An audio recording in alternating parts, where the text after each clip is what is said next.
if you have not met this beautiful human next to me, this is Liz. I'm going to have Liz introduce herself and why she is awesome to you guys. Go for it. Hey, this is starting out to be really great. It's like we hit the live. We're both going like this, like we're on a deserted island. Like help, help. Good morning. We've been up a long time. Have you? Anyway, what up? I'm Liz Wilcox. If you haven't watched our previous episode and little tidbits, people basically call me the Fresh Prince of Email because I do email different. So my big claim to fame is I used to be an RV travel blogger. And when I decided to finally, do the thing they tell you to do and launch a digital course, I had 141 people on my wait list and I made 141 sales. So word got around on the internet streets, and I ended up selling that blog to go all in to teach people how the heck I did that. So I think that's what we're going to talk about today. It is. So we have a lot of questions because what I think may have been just glossed over a little bit is that Liz is an expert in all things email and copywriting and like sales pages. And I'm just going to hype you up as much as need be because I think you're awesome. Okay.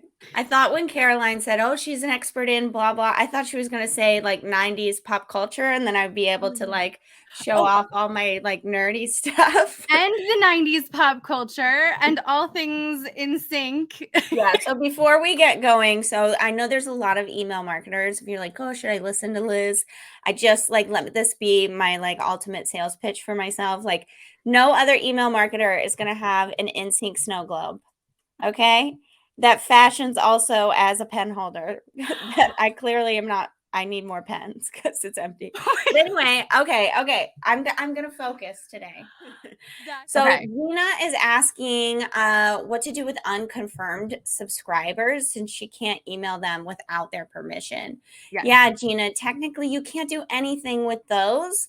But I would suggest going into your email service provider and turning off that double opt-in. Oh my gosh, why do email service providers tell you that this is a good idea? Imagine, like, go on a journey with me. Imagine that you went to a store and you wanted to buy something.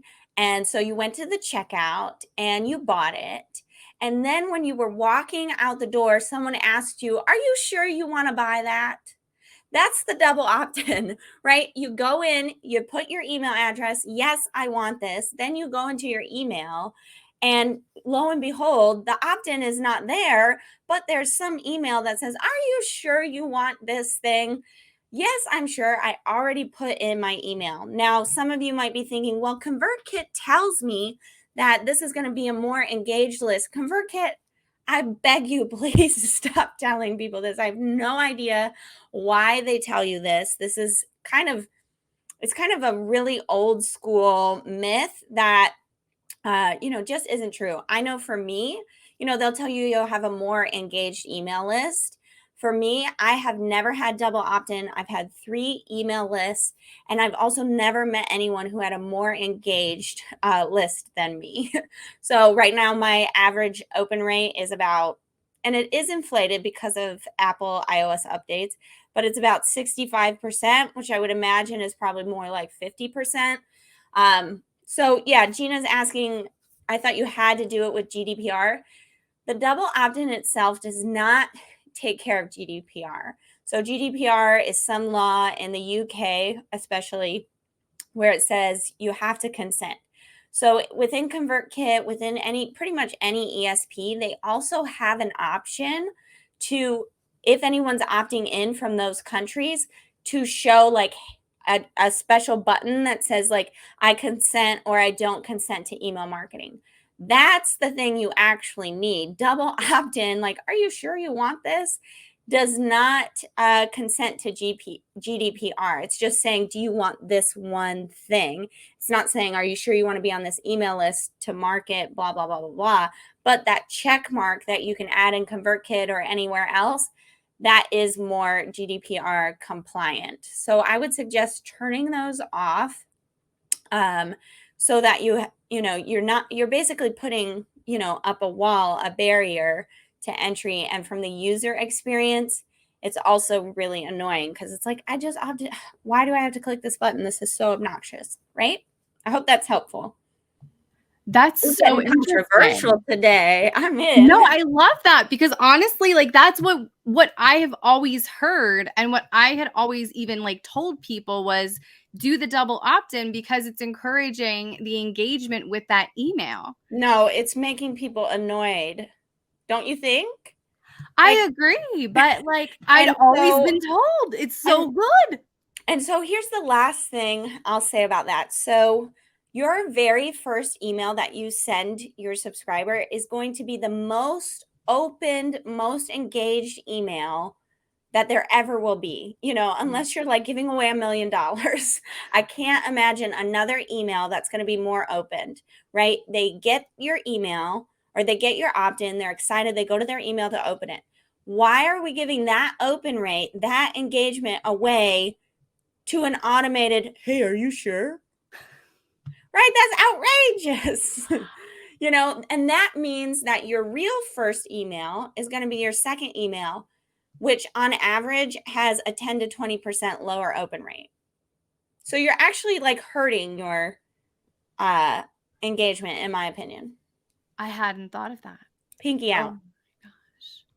Because, okay, so what you're saying about unconfirmed subscribers is that you have to just delete them?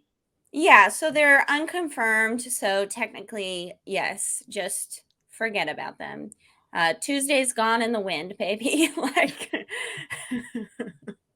Okay, so if we have unconfirmed people, we have to delete them. Yes. Yeah, or I don't know how they live in your email service provider, but just forget about them and go ahead, schedule 5 minutes today and turn that double opt-in off. It is not GDPR compliant. It does not make you GDPR compliant. Yeah. Yeah, there's another opt-in, especially if you have ConvertKit, there's another opt-in on your opt-in box that says something like, do you want this to be GDPR compliant based on their location or whatever it is? Yes, and that is beautiful because and you'll see, I don't know how it works when in other service providers, but I have ConvertKit, and so I'll see like it says something like, GDPR, yes to marketing, no to marketing, or whatever.